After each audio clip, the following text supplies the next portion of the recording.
Aren't you tired of this yet? There is now a resurgence of the communist menace in our land. Like, we've been beating the communism bad drum since the 1940s, and there hasn't been one tangible example of why other than vague boogeymen. Now, before you all start foaming at the mouth and going cross-eyed as you run to the comments to scream North Korea, China, Russia, Cambodia, starvation, red lines, gulags, all the normal shit, it's important to note that you have just proven that you are not well read enough to understand the nuances of this subject. North Korea, China, and Russia are not communist failures. That is, the failures of those nations are not the existence of communism, rather the existence of bad governance. China is a perfectly fine country that runs a hybrid socialist communist republic with an emphasis on mass industrialization. They more or less have the same quality of life as the US, if not better in some ways, outside of some glaring human rights issues that are less to do with communism and more to do with big government bad. You can even say that about Mao's China, which was heavily communist, but was more to do with the populist nature of Mao and the failures of his own government, and less to do with things that communism calls for. Vietnam is the same way.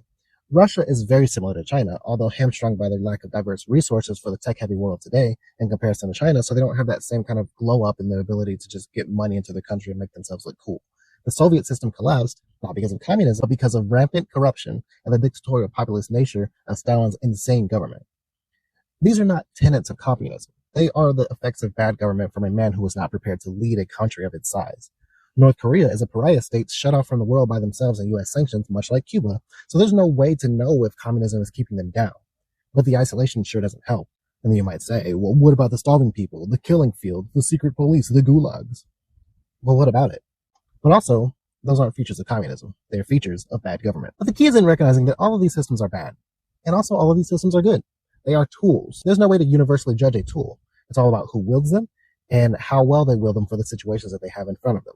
The fact that we see them as competing systems at all is just an extension of this weird capitalism must win machismo that the US is obsessed with. Competition is a self-indentured delusion. You can strive for excellence without needing to compete. You can create winning scenarios for yourself without needing to disadvantage other people. The fact that the only thing that people take from capitalism is that you need to set out on your own and crush your enemies is a lie meant to prevent people from collectivizing their efforts and overthrowing leaders. Because the reality is that there's no individuality in success. There's not a single person on this planet who has achieved excellence in isolation. And even when you are competing against other people, those people are still partners in the exercise of your growth. They're not your enemy. All this to say that this capitalism needs to win, capitalism is the only way mentality bullshit. It's going to lead to the downfall of capitalism as we are currently experiencing.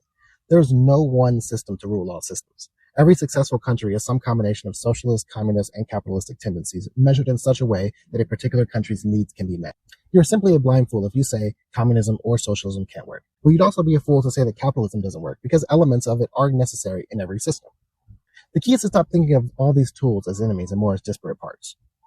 Because at the end of the day, the real communism is the friends you made along the way.